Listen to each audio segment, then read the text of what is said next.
Bonjour à toutes et à tous et bienvenue dans cette nouvelle vidéo spéciale interview. Aujourd'hui, je suis avec Marine Nicole, une ancienne professionnelle de boxe française et championne du monde également. Elle obtient le titre de championne suisse en K1 amateur l'année dernière, en 2024. Cette année, en 2025, elle passe en pro dans cette nouvelle discipline. Marine qui est également coach de boxe française, coach de K1, et on peut dire aussi coach de yoga. Oui, on peut le Oui, dire. Allez, coach de yoga aussi. Marine, salut, comment tu vas? ça va bien, merci. Et toi? Bah écoute, je vais bien, merci. Je te propose de commencer cette interview avec cette première question.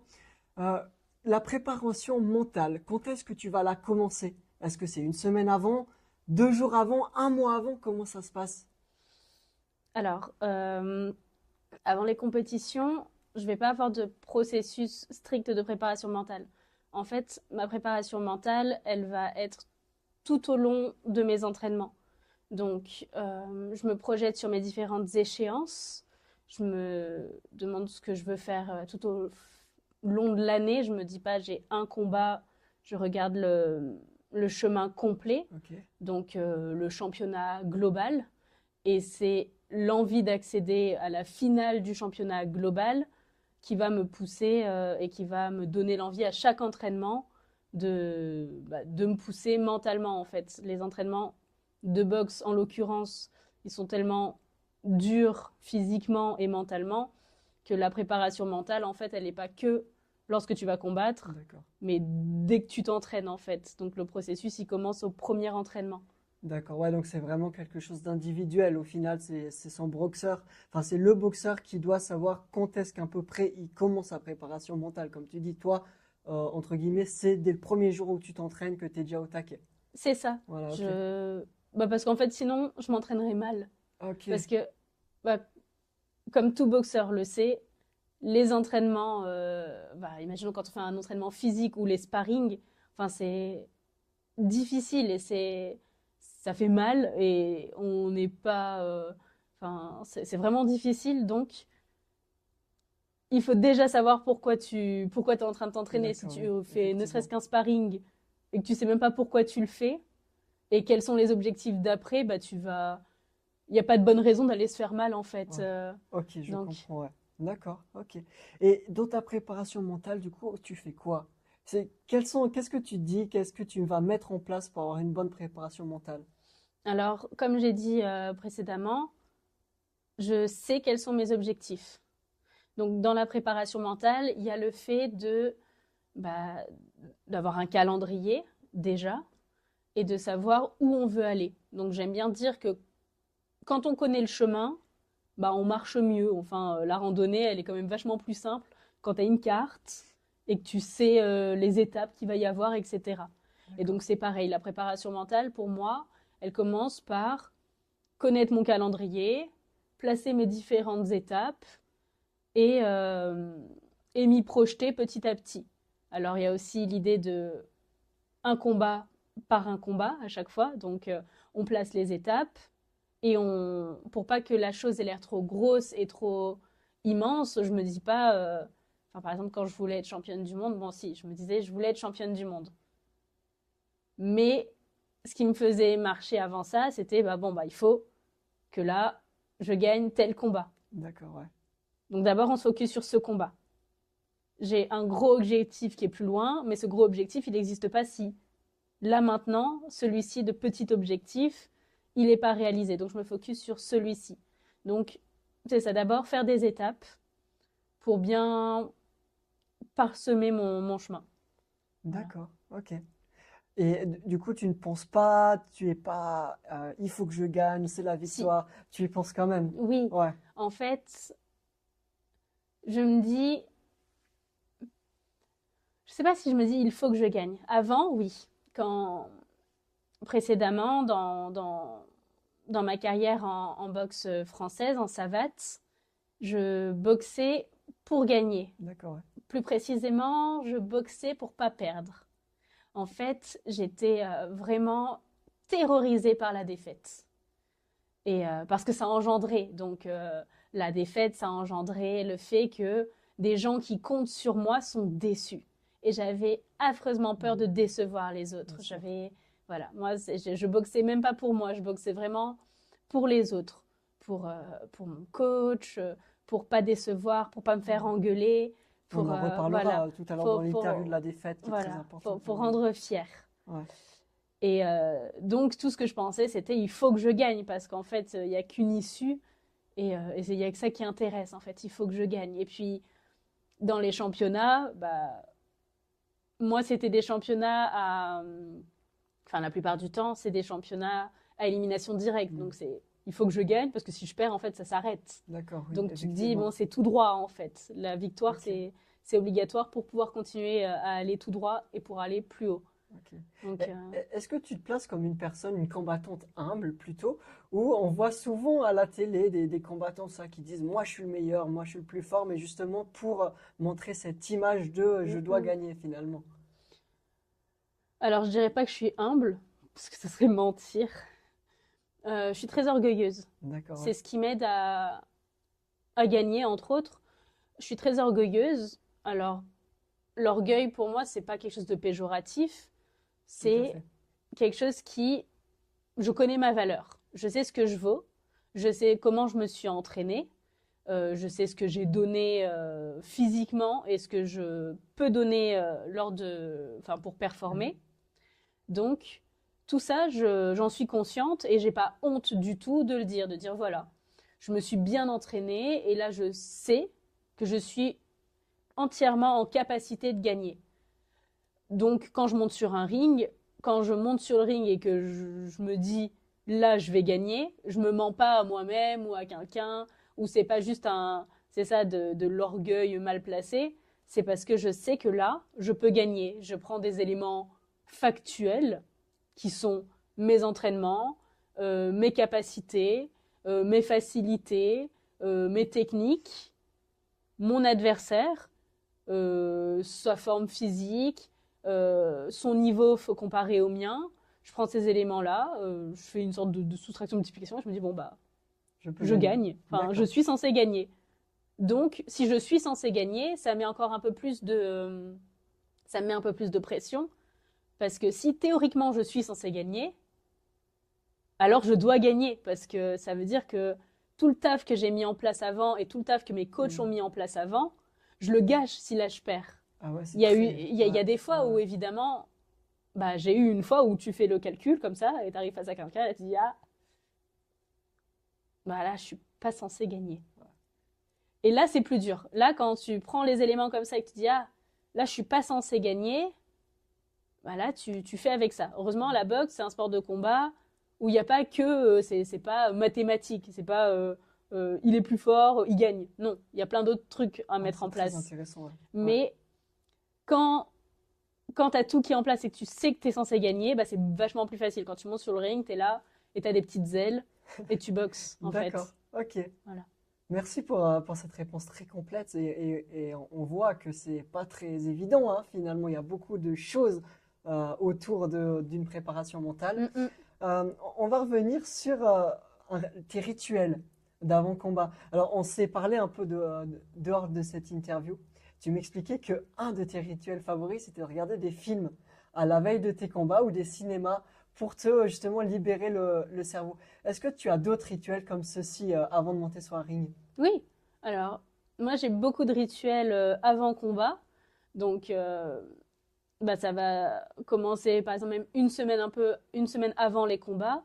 Je vais, bon, déjà, je vais rêver de mon adversaire et je vais rêver que je boxe. Mais bon, ça, c'est pas moi qui le veux, c'est comme ça. Je rêve de mes combats, une semaine avant les combats. Ensuite, bah, bien sûr, on réduit la charge d'entraînement. Mais donc, vu qu'on doit se garder en forme, on doit se garder au poids, etc., on va changer les formes d'entraînement, donc on va faire plus de leçons, etc. Donc ça, c'est pour le rituel de Mhm. préparation physique. Mais après, bon, moi, j'ai toute une autre phase de rituel aussi qui est, bah, à ces moments-là, bien sûr, bah, le coach, il sert aussi à ça. Le coach, il va pas te faire une leçon ou il va te faire des choses que tu sais pas faire. Bien sûr. Tout d'un coup, t'es dans une mise en confiance en fait. Toute la semaine avant, t'es que dans de la mise en confiance, tu frappes dans le sac, t'es trop fort, tu fais de la leçon, tu fais que les enchaînements que tu sais trop bien faire, tu tournes en sparring gentil, donc t'es que dans de la mise en confiance. Et après, pareil, moi, dans cette mise en confiance, je vais chez le coiffeur, donc je vais me faire mes tresses, je vais me faire mes ongles, je vais à l'esthéticienne, je vais choisir ma tenue. Ça va être la veille ou l'avant-veille, je vais choisir ma tenue, la tenue de comment je me présente au combat, ma tenue de combat, quel short je vais choisir, etc. Mon maquillage, enfin je sais que ça paraît hyper, comment on appelle ça? Désuet, enfin ça paraît absurde. Euh, la tenue que je vais avoir, elle n'a pas d'importance sur ce que je vais faire sur le ring. Et en fait, si, pour moi, ça en a. Parce que je porte beaucoup d'importance à comment je me perçois et à comment on me perçoit. Donc si je me sens jolie, naturellement, je vais me sentir en confiance. Et naturellement, si je suis en confiance, je suis forte. Et j'ai rien qui me pèse. Je pense que ça peut être plus évocateur si je te dis, voilà, la veille d'un entretien d'embauche ou la veille de quelque chose d'important, tu te rends compte que tu as, je sais pas moi, une rougeur qui s'est mise là, juste en plein milieu de ton visage. Et tu penses qu'à ça, enfin, tu penses qu'à ça. C'est pas le truc important, mais cette rougeur, elle prend une petite partie de ton esprit et tu te dis, oh, la personne peut-être, elle voit ça. Oh, qu'est-ce qu'elle se dit? Alors que si tu es parfaitement beau, comme tu voulais l'être pour cet entretien, tu y penses pas et tu n'es que entièrement à l'entretien. Donc, moi, j'avoue que me sentir la plus belle, la plus belle sur le ring, c'est ce qui va me permettre d'être encore plus légère, d'être encore plus focus que sur l'instant présent qui est le combat. D'accord. Okay. Voilà. Et bon, tu as fait ta préparation mentale, tu as fait tous tes petits rituels, tu t'apprêtes à monter sur le ring. Et à ce moment-là précis, il y a un truc qui vient, c'est le stress, la pression. Comment tu gères finalement ce stress? Alors, moi, le stress, il n'arrive pas du tout à ce moment-là. D'accord. Donc, le stress, il est dans toute cette semaine de préparation. C'est pour ça que cette semaine de préparation, comme j'ai dit, je dois aller au cinéma, par exemple. Il faut que je fasse plein de trucs. Il faut que toute la semaine, je fasse des trucs. Parce que sinon, je pense qu'au combat. Et moi, une semaine avant le combat, imaginons je combats le samedi, moi à partir du lundi, tu me dis là, monte sur le ring tout de suite, je suis prête mentalement, je défonce qui tu veux. Mais c'est que samedi, donc je suis pas stressée, mais je suis excitée et tendue et je n'attends que ça. D'accord. Et le truc, c'est qu'il y a quelque chose où voilà, dès le lundi, je suis prête et je suis à fond. Et le mardi aussi. Et puis je me dis, il y a un petit truc stressant qui me dit, attends, mais si t'es prête maintenant, imagine samedi, t'es moins prête que là tout de suite. Il y a ce petit stress-là, mais c'est vraiment léger. Moi, c'est vraiment de la tension, de l'attente. Et donc, ça me tend, ça me prend de l'énergie mentale. C'est pour ça que j'essaie, je vais au cinéma. Et comme ça, pendant 2 heures entières, j'oublie que normalement, je combats demain. Donc, et après, je m'en rappelle, je restresse un peu. Mais c'est pas quelque chose qui me tétanise. D'accord, oui. J'ai déjà eu un stress qui m'a tétanisé, mais maintenant je sais le gérer. Et c'est un stress qui plutôt, c'est de l'adrénaline en fait. Okay. C'est de la montée d'adrénaline. C'est ça, comme je te dis, ça m'excite. C'est une montée d'adrénaline que je sais que je vais pouvoir utiliser.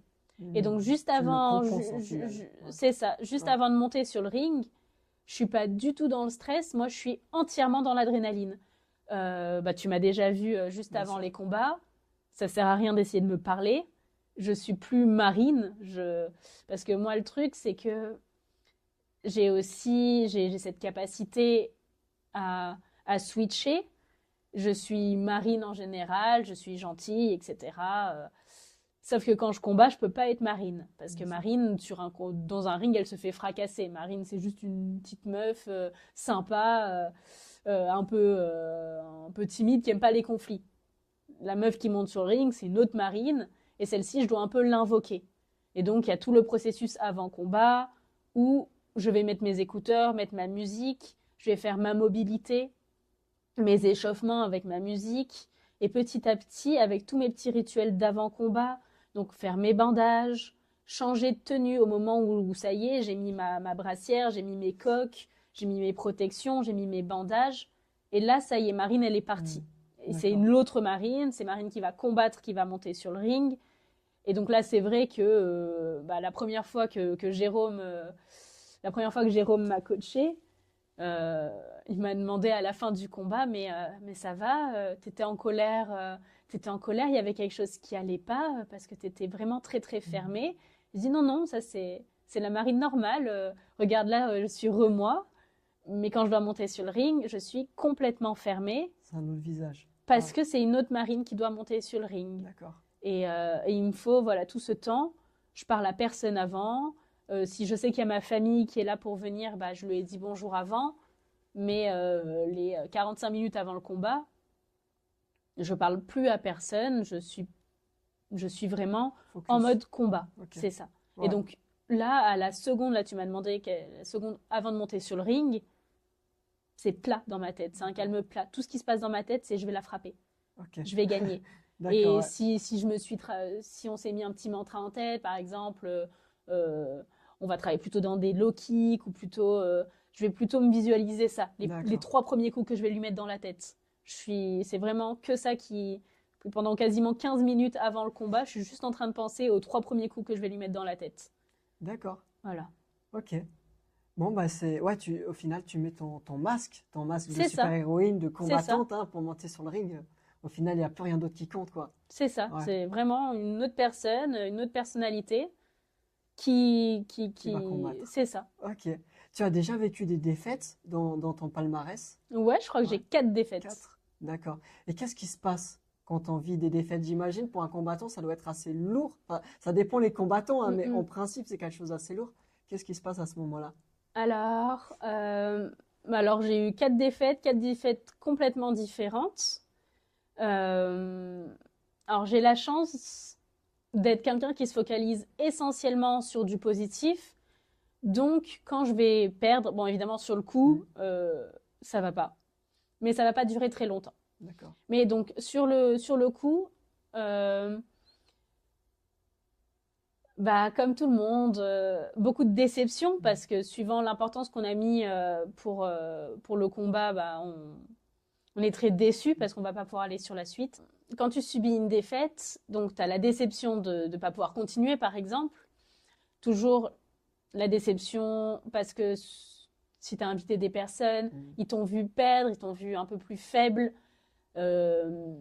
Donc moi plus jeune, je pensais que je décevais vraiment les personnes qui étaient venues me voir. Alors qu'en fait, non, les gens de notre famille, quand ils viennent nous voir, quand on perd, ils sont pas déçus de nous. Ils sont là pour en fait nous réconforter. Ils nous aiment toujours autant. Enfin, ça, c'est quelque chose où quand j'étais plus jeune, voilà, moi, j'avais vraiment ce truc on m'aime si je gagne et on m'aime pas si je perds. Alors, il faut pas que je perde. Ce qui était absurde. Et donc ça, en grandissant, évidemment, c'est des choses qu'on apprend et on change de mentalité. Moi, je fais de la boxe depuis que je suis très très jeune. Donc on change aussi les raisons pour lesquelles on boxe. Attends, pour ma première défaite, c'était, comme je te disais tout à l'heure, c'était une défaite attendue. D'accord. C'était celle où on te dit, bon voilà, elle a 90% de chances de gagner et toi, tu as 10% de chances de gagner. Est-ce qu'on le fait? Est-ce qu'on combat? Moi, j'ai dit oui. Parce que je suis une grande optimiste. Et puis, je me dis, bon, si c'est écrit que je vais perdre et que j'ai 10% de chances de gagner, je vais tout donner pour ces 10% de chances de gagner. Bon, j'ai pas gagné ce jour-là. J'ai pas gagné. J'ai combattu du mieux que j'ai pu. J'ai fait ce que je pouvais. Et à la fin, j'ai perdu. C'était très douloureux. Mais j'étais très fière de mon combat. J'étais très fière d'avoir tenu 4 rounds sur 5. Et contre une championne d'exception, j'étais trop fière d'avoir combattu contre elle. Donc finalement, c'était pas... J'ai pleuré, hein. Je suis descendue du ring, je me suis mise dans les vestiaires, j'ai pleuré, mais 5 minutes plus tard, ça allait bien. 5 minutes plus tard, je savais que j'avais donné mon mieux, enfin que j'avais fait ce que je pouvais. D'accord. J'ai une défaite où là j'ai été vraiment très déçue de moi et parce que là je savais que j'avais perdu par ma faute et par cette fois par excès d'orgueil, oui. En fait, je gagnais facilement les 2 premiers rounds, donc c'était le tournoi qualificatif pour les finales des championnats du monde. Et là, je tombe contre mon adversaire ukrainienne et je gagne facilement les 2 premiers rounds. Techniquement, enfin, je m'exprime, je combats mieux qu'elle, j'envoie des coups visage, des coups dans tous les sens. Enfin, c'est magnifique. Je suis trop fière de moi. Je suis trop contente. Dans mon coin, j'ai l'équipe de France qui me connaissent pas encore complètement et qui savent pas trop quoi me dire dans le ring, enfin dans le coin. Et donc, ils me disent, bon, bah, c'est bien, là, ça se passe bien, voilà, continue comme ça. Moi, je suis euphorique, contente, je me dis, ok, je fais exactement la même chose. Je remonte sur le ring, euh, quasiment la garde basse, je sais pas, j'arrive et je me dis, je vais envoyer un fouetté visage. Et j'avais pas vu, en fait, moi, j'étais vraiment tellement focus sur moi que j'avais pas D'accord. vu mon adversaire qui remontait sur le ring en boxe. Là, vu que c'était un tournoi, c'était en 3 rounds seulement. Et 3 rounds en boxe, quand on gagne 2, bah, t'as gagné normalement. Oui, Sauf ok. que on est en boxe. Il y a soit tu gagnes par la décision, Tout peut se passer. soit Ouais. tu gagnes par KO. Donc, moi, je monte en me disant j'ai gagné. Et elle monte, et je vois pas son visage encore. Elle monte en se disant, j'ai qu'une seule chance pour gagner, c'est de la foutre KO. Et donc elle monte pour me buter en fait. Et ça, moi, je m'en rends pas compte tout de suite. Je monte comme ça, Guillerette. Qui monte Guillerette sur un ring 3e round? Qui fait ça? Moi. Je monte comme ça. Et elle en face, elle est comme ça. Et là, j'entends. J'envoie mon pendant que j'envoie mon fouetté visage, elle se jette sur moi en hurlant avec 2 énormes crochets D'accord. bien ouverts et elle me couche. Et justement, bon, c'est une défaite qui est assez cuisante quand Ah même, bah hein. KO. Un chaos, bah oui. KO. Comment on se relève de ça du coup? Parce que tu dois quand même te remettre en selle, tu dois penser à ton prochain combat. Qu'est-ce qui vient à ce moment-là dans ta tête pour justement peut-être mettre en parenthèse, même si c'est assez dur de mettre en parenthèse ce cas-là, et se dire, bon bah maintenant, je dois me concentrer sur le prochain combat au Bah c'est final. ça en fait, t'as pas le choix. T'as perdu. Heureusement, c'était un KO. euh, Comment on dit? C'est un KO qui te couche et tu te réveilles allez, 10 secondes plus tard et D'accord, tout oui. va bien en fait. Il n'y a pas de gros bobo. Donc physiquement, tu vas bien. T'es juste, tu sais que t'as fait de la merde en fait, que sur le coup, t'aurais pas dû perdre en fait. Enfin, t'aurais pas dû perdre parce que là, t'as fait une erreur en fait et t'en payes la Mhm. conséquence. Et donc là, bah, tu te dis, bah, ok, là, je dois plus faire d'erreur en fait. D'accord. J'ai pas d'autre choix que de gagner tous les autres combats parce que sinon, je serais pas finaliste et je pourrais pas avoir ce titre de championne du monde pour Mhm. lequel j'ai travaillé tout ce temps. Donc là, tu dis, ok, là, c'était l'erreur à pas faire, je l'ai faite. Bah là, j'ai plus du tout d'autres erreurs. Enfin, Mhm. j'ai plus le droit à d'autres erreurs. Donc c'est une introspection au final, hein. Tu regardes qu'est-ce que tu as mal fait. J'imagine tu as des vidéos, Alors, puis tu vas regarder tes vidéos, tu vas te dire, ok, j'ai mal fait ça, ça, ça. ah non, non, Non, là, il y même avait pas. pas. Ok. Bah, de toute façon, c'était pas un mot. Enfin, c'est. Là, de toute façon, il y avait pas le temps, hein. Le prochain combat, il D'accord, oui. était je crois, même pas 1 heure et demie. Ah oui, Il n'y a d'accord. pas d'introspection. Tu te dis, ok, là, c'est, Il faut y aller. hop, Ouais. ça c'est passé, c'est fait, t'as perdu, tant pis. Arrête de pleurer. Donc, j'ai appelé, bien sûr, hein, j'appelle ma mère, Bien sûr. évidemment, qui avait vu ça en live. Et donc, Mhm. tu t'appelles la famille, tu dis, vous inquiétez pas, ça va bien. Ouais, mais quand même, enfin, on a vu, t'es tombé et tout. Oui, mais tout va bien. Et après, une fois que tu as pleuré, enfin, que tu as dit aux gens que tout va bien, Bien sûr. Tu te remets. c'est 10 minutes plus tard, c'est bon, hop, maintenant, on se remet en place pour le prochain combat. En fait, ça, c'est déjà du passé. D'accord. Donc moi, vraiment, dans mes défaites, ça a toujours été ça, ou même dans mes victoires, mais un combat, une fois qu'il est passé, ça y est, il est passé. Ok. Tu peux plus agir dessus. Oui, bien sûr. Donc, ça dégage. Quand c'est une victoire, bah, c'est cool, tu le fais dégager un peu moins vite. Tu te dis, bon, bah, Tu profites. quand même, tu profites un petit peu. D'accord, oui. Et la défaite, moi, j'avoue que ça dégage très vite. D'accord. Ça dégage très vite, on en reparlera à l'entraînement, etc. Mais là, tout de suite, il y a d'autres choses à faire. Je dois reboxer là tout de suite. Donc, on y retourne, c'est oublié, c'est passé. Ça remet pas en cause ma boxe, ça remet pas en cause Bien le fait sûr. que je suis forte, enfin que voilà que je suis prête, etc. Ça remet en cause que voilà, c'est donc tout ce que j'ai mis en place, bon là, bah ça a pas marché là, bah ça marchera au Ça prochain. marchera, ouais. On y D'accord. go, Ok. voilà. Et bon, tu parles de tes défaites, hein, tu nous parles de te remettre dans le sel, dans le sel, de te Se remettre remettre dans en le bain, selle. je pensais au bain, de te remettre dans le bain tout de suite après un combat. Et puis ça, c'est de la préparation mentale au final, hein, de se dire on est mental, on est ok, j'ai merdé, je vais faire mieux pour la prochaine fois. Cette préparation mentale, ce mental au final qu'il faut avoir pour switcher rapidement quelque chose. Puis on y vient du coup en quelques mots, Marine, avoir une bonne préparation mentale, c'est quoi pour toi? En quoi c'est important, en 2 mots, d'avoir une bonne préparation mentale pour un combat? En 2 mots. En 2 mots. Vraiment résumé, en quoi c'est important d'avoir une bonne préparation mentale pour un combat. Euh, pour moi, c'est connaître sa valeur, D'accord. enfin connaître ses capacités. La bonne préparation mentale, c'est savoir où je vais et qu'est-ce que j'ai mis en place pour y accéder. Donc, c'est juste être prêt mentalement, c'est ça, c'est avoir pu faire la rétrospective Mhm. du travail accompli pour pouvoir performer à un moment T, en fait. D'accord. Il faut qu'au moment T, je sache pourquoi je suis là, ce que j'ai mis en place pour y être et pourquoi je vais gagner. Enfin, voilà ce que j'ai mis en place pour performer et ce qu'il y aura après ça. D'accord. La Ok. carte, enfin, c'est ça. Pour moi, c'est s'être mis des autocarottes en quelque sorte. Pour Et avancer, ouais. voilà, c'est ça. D'accord. S'être mis nos propres petits biscuits là sur le chemin. J'aime beaucoup la Voilà. métaphore. On se trace le Ouais. chemin, on se met ses propres biscuits et on y va.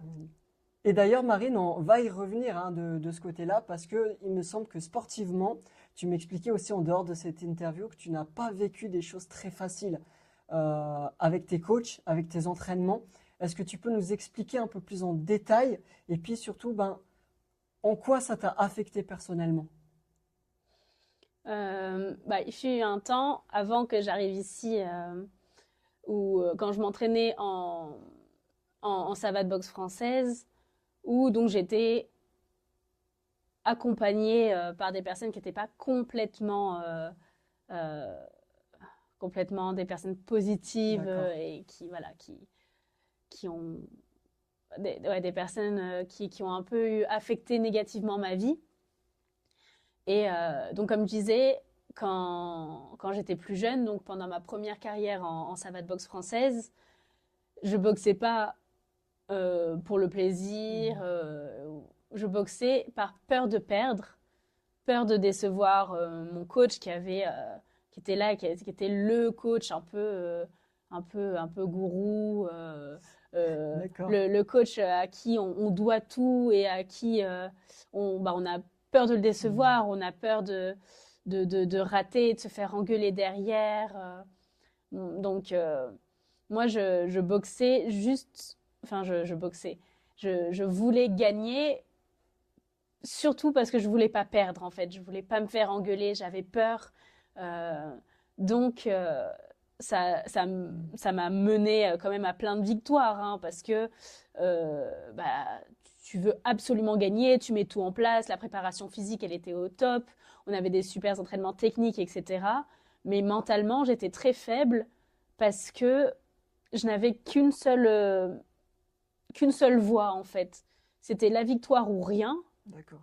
Et au début, tout allait bien. Enfin, pour mes premiers combats, tout allait bien. La victoire ou rien, bah, tu gagnes, t'es content, tu perds, mais sur quelque chose de pas très grave. Alors bon, bah tu te fais engueuler quand même, t'as honte, mais c'est pas grave, il y a d'autres combats qui vont arriver. Et après, il est arrivé ma préparation pour les championnats du monde, où là, tout d'un coup, j'ai senti à quel point cette idée de boxer par peur de perdre, bah, ça allait pas m'amener loin, parce qu'en fait, là, j'ai senti cette peur qui tétanise, qui fait que D'accord. tu Ok. arrêtes de faire des choses. Je suis à moins d'un mois de la finale des championnats du monde et j'arrive pas à mettre de mots sur perdre. Donc tout le monde me dit ça va, t'es prête là pour tes finales, etc. Moi je dis oui, oui, oui, je suis prête, je vais gagner, je vais gagner. Et puis t'as quand même des personnes un petit peu plus proches de moi qui me disent ouais ça va, mais tu sais, c'est pas grave si tu perds ou quoi, si t'as le droit de t'autoriser, qu'est-ce que tu... Enfin, et moi j'arrivais pas du tout à concevoir que je pouvais perdre ou quoi que ce Bien soit. sûr. C'était impossible, à un point tel que quand j'essayais d'imaginer une défaite, il y avait un noir, un black dans ma tête, quelque chose de complètement sombre qui était terrorisant, qui était comme... Enfin, je sais que c'est un peu exagéré, dit comme ça, mais je pense que beaucoup de sportifs se reconnaîtront dedans. C'était gagner ou mourir. En fait, je voyais ce qui se passait si je gagnais, j'étais contente, j'étais championne du monde. Et je voyais tellement pas ce qui se passerait si je perdais que ça équivalait pour moi à que j'allais mourir en fait. C'était tétanisant. Je me disais, ok, c'est-à-dire si je perds, vu que je peux rien visualiser, c'est qu'il n'existe rien en fait. Ok. Donc si je perds, je vais mourir. Ça me faisait très très peur. Là, c'était pas la... Là, j'avais peur de la défaite, mais au sens vraiment la peur, parce qu'en fait, on veut survivre. Bien sûr. C'était donc j'étais complètement bloquée. J'arrivais pas à même mettre un mot sur, même à en parler avec mon conjoint, lui dire, imagine, je perds. Le mot perdre, j'arrivais même pas à le dire. Je pouvais pas le dire. Ok. Et c'est ma meilleure amie un jour qui m'a donné un petit carnet, qui m'a dit, écris. T'arrives pas à le dire, écris. Écris, qu'est-ce qui va se passer si tu perds? Vraiment. Et c'est là qu'on a travaillé sur, en fait, ne pas se focaliser sur l'objectif complet qui est gagner, mais essayer de voir les différentes victoires que je pouvais obtenir. D'accord. Donc, la victoire complète, je gagne, tout le monde est content, etc. Et après, d'essayer de voir, ok, imaginons tu gagnes, avec ma meilleure amie, on a fait ça petit à petit sur le carnet. Imaginons tu gagnes, mais ta boxée c'était trop nul, tout le monde est super déçu, ton combat il était trop moche. Genre, ah ouais, ok. Bah j'aurais gagné, mais ce sera trop nul, mais j'aurais gagné quand même. Ok, d'accord, ok. Et qu'est-ce qui pourrait se passer d'autre? Tu pourrais perdre, mais que ton combat il était exceptionnel, juste on t'a volé, etc. Ok, oui, c'est vrai. Je pourrais perdre et on m'a volé, mais j'ai super bien combattu, etc. Ou tu pourrais perdre aussi parce qu'elle était meilleure que toi. Et c'est possible. Et petit à petit, voilà, on a mis... et ça serait pas grave. Tu vois, tu irais bien et tu serais pas championne, tu serais vice-championne du monde. D'accord. Voilà. Ça t'a permis d'y voir Et plus clair. c'est ça. finalement. Et de me rappeler qu'en fait, bah, si je perdais, je mourrais pas. En fait, il fallait que je vois plus loin. En fait, je m'étais tellement arrêtée comme si ma vie allait s'arrêter D'accord. à la fin de ce combat. Donc tu me dis si je me trompe, mais d'où l'importance d'avoir un bon club, de bons camarades d'entraînement aussi. C'est ça. Ça Et fait des gens partie de qui cette te... préparation C'est mentale. ça. D'avoir un bon club, de savoir pourquoi tu montes sur un ring, et d'être bien entouré par tes proches, par ton club. Et oui, et le club, on y passe, on s'entraîne Beaucoup. beaucoup. D'accord. Donc 2 à 3 heures quasiment tous les jours. Donc on y est énormément. Donc oui, il faut être bien entouré de personnes saines et qui te font être une bonne personne aussi derrière et qui t'accompagnent vers tes défaites. Enfin non, Vers la victoire. qui t'accompagnent vers tes victoires et qui te soutiennent dans les défaites. défaites. Enfin, ça D'accord. c'est super important. Bon, Marine, on va faire un petit point maintenant sur ton actualité. On disait au tout début d'interview que tu étais coach. Tu peux nous parler un peu de tes activités de coach? Où est-ce qu'on peut te retrouver déjà? Est-ce que tu as un site web, un site Instagram? Alors, j'ai un Instagram, Marine Box and Coaching. On mettra Ouais. sous le bio. Euh, j'ai un YouTube où vous retrouverez des entraînements, des cours de yoga, des entraînements de fitboxing, etc. J'ai une page internet qui s'appelle Marine Box and Coaching. Hein, je change jamais le nom. Ma page YouTube, c'est aussi Marine Box and Coaching. Ok. Et donc, vous allez pouvoir retrouver les endroits où je travaille. Donc, moi, je travaille à Montreux. Je travaille en gros sur toute la Riviera, D'accord. en cours particulier, à domicile ou ici au No Limit Squad ou en extérieur dans les parcs quand il fait beau. Et on va parler tu nous parles de No Limit Squad. Donc, faut le parler. No Limit Squad, c'est un club à Montreux de sport de combat, hein. Tu peux nous en parler un peu plus en détail de ce club? Quelles pratiques on fait au sein de ce club? Puis je pense que ton rôle, c'est d'être coach dans ce club aussi, non? Alors, le No Limit Squad, donc c'est là où nous sommes aujourd'hui. C'est un club de Muay Thai, K1 et boxe anglaise, ainsi que de préparation physique. On s'entraîne du lundi au vendredi, avec un accès en illimité pour les membres.